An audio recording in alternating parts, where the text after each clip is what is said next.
क्या कभी ये सोचा है कि कोई भी कंप्यूटर पलक झपकते ही एकदम सही फाइल कैसे ढूंढ लेता है? भाई आज हम इसी जादू के पीछे के दो गुमनाम नायकों से मिलने वाले हैं, रैम और कैम। है तो ये दोनों मेमोरी, लेकिन इनके काम करने की कहानी बिल्कुल अलग है। चलिए इस रहस्य को सुलझाते हैं। तो चलिए एक बिल्कुल बुनियादी सवाल से शुरुआत करते हैं। जब कुछ ढूंढना होता है तो एक कंप्यूटर उस जानकारी को अपनी मेमोरी के इतने बड़े समंदर में से आखिर खोज कैसे निकालता है? असल में इसका जवाब ही हमें रैम और कैम के बीच के उस जादुई अंतर तक ले जाएगा। इसको ना ऐसे समझिए जैसे कोई एक बहुत बड़ी लाइब्रेरी में है। अब जानकारी खोजने के दो तरीके हो सकते हैं। पहला, किसी जासूस की तरह जिसे बिल्कुल ठीक ठीक पता है कि किताब रो 5 शेल्फ 3 पर है, वो सीधे वहां जाएगा और किताब उठा लेगा। सिंपल। दूसरा तरीका, कोई लाइब्रेरियन से कहे कि भाई मुझे वो किताब चाहिए जिसमें यह सबसे अच्छा समय था लिखा हो। अब बेचारे लाइब्रेरियन को तो पूरी की पूरी लाइब्रेरी छाननी पड़ेगी। और कमाल की बात यह है कि कंप्यूटर ठीक इन्हीं दोनों तरीकों का इस्तेमाल करता है। एक है एड्रेस से खोजना और दूसरा है सीधे कंटेंट से। और हां, इन दोनों कामों के लिए हमारे पास दो स्पेशलिस्ट भी हैं। तो चलिए फिर पर्दे के पीछे चलते हैं और इन मेमोरी मास्टर्स से मिलते हैं। तो मिलते हैं हमारे पहले स्पेशलिस्ट से, रैम। इसे ना कंप्यूटर के काम करने वाले डेस्क की तरह समझिए। ये वो जगह है जहां सारा जरूरी काम होता है, जहां खुले हुए प्रोग्राम्स और फाइल्स रखी होती हैं ताकि उन पर फौरन काम हो सके। मतलब एक व्यवस्थित लेकिन हमेशा बिजी रहने वाला डेस्क। अगर थोड़ी टेक्निकल भाषा में कहें तो रैम यानी रैंडम एक्सेस मेमोरी एक टेम्पररी लेकिन सुपर फास्ट वर्क स्पेस है। जब भी कोई प्रोग्राम चलता है या किसी फाइल पर काम होता है तो वो हार्ड ड्राइव से निकलकर सीधा रैम में आ जाती है। समझ लीजिए ये सीपीयू का अपना पर्सनल हाई स्पीड खेल का मैदान है। अब रैम की कुछ खास आदतें हैं। देखिए, इसका काम सीधा साधा है। इसे एक एड्रेस देते हैं और ये उस एड्रेस पे रखा डेटा दे देती है।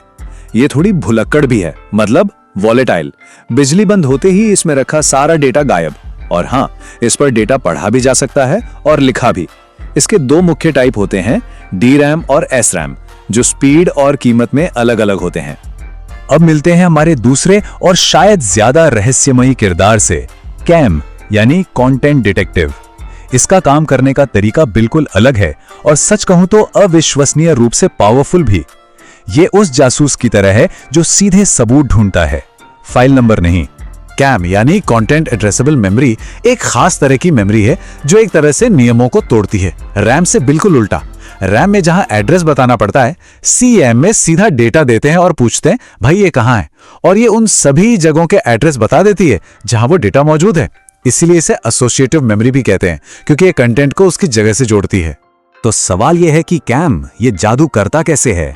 देखिए, ये अविश्वसनीय रूप से एफिशिएंट है। स्टेप 1, इसे एक डेटा वर्ड दिया जाता है। स्टेप 2, रैम की तरह एक एक करके नहीं, बल्कि कैम अपनी पूरी मेमोरी में एक साथ यानी पैरेलल में उस वर्ड को खोजता है। और स्टेप 3, पलक झपकते ही ये उन सभी एड्रेस की लिस्ट दे देता है जहां वो डेटा मिला। ये बिल्कुल वैसा ही है जैसे एक ही सेकंड में पूरी लाइब्रेरी स्कैन कर लेना। तो अब जब हम दोनों किरदारों से मिल चुके हैं तो उन्हें रिंग में उतारने का समय आ गया है। चलिए एक सीधे सीधे टेक्निकल मुकाबले में देखते हैं कि ये दोनों एक दूसरे से कितने अलग हैं। चलिए इस मुकाबले को जरा करीब से देखते हैं। ऑपरेशन के मामले में ये बिल्कुल उल्टे हैं। रैम एड्रेस लेता है, डेटा देता है।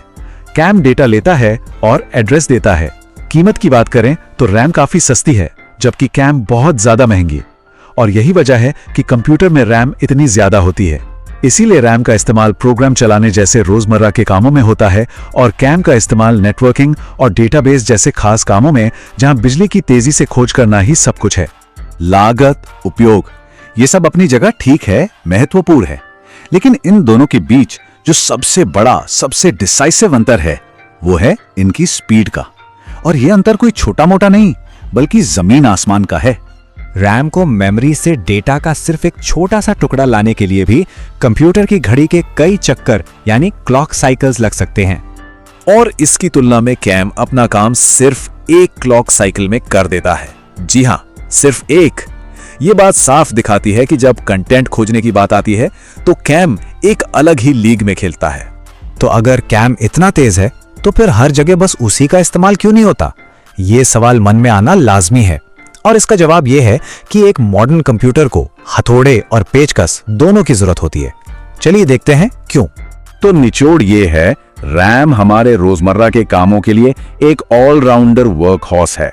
वेब ब्राउजिंग, गेमिंग, डॉक्यूमेंट्स लिखना। वहीं दूसरी तरफ कैम एक हाई स्पीड स्पेशलिस्ट है, जिसे उन कामों के लिए बुलाया जाता है जहां लगातार और तेजी से खोज करनी पड़ती है, जैसे नेटवर्क राउटर में डेटा पैकेट्स को सही रास्ते पर भेजना। तो सवाल ये नहीं है कि कौन बेहतर है, बल्कि ये है कि किस काम के लिए कौन सा टूल सही है। और आखिर में एक सवाल छोड़ जाते हैं। आज की दुनिया में जहां हर चीज इंस्टेंट नेटवर्क सर्च, बड़े बड़े डेटा और एआई पर निर्भर है, क्या लगता है भविष्य में हमारे डिजिटल जीवन के लिए इन दोनों में से किसकी भूमिका ज्यादा क्रिटिकल होने वाली है? भरोसेमंद वर्कहॉर्स रैम की या फिर सुपरफास्ट डिटेक्टिव कैम की? ये सोचने वाली बात है।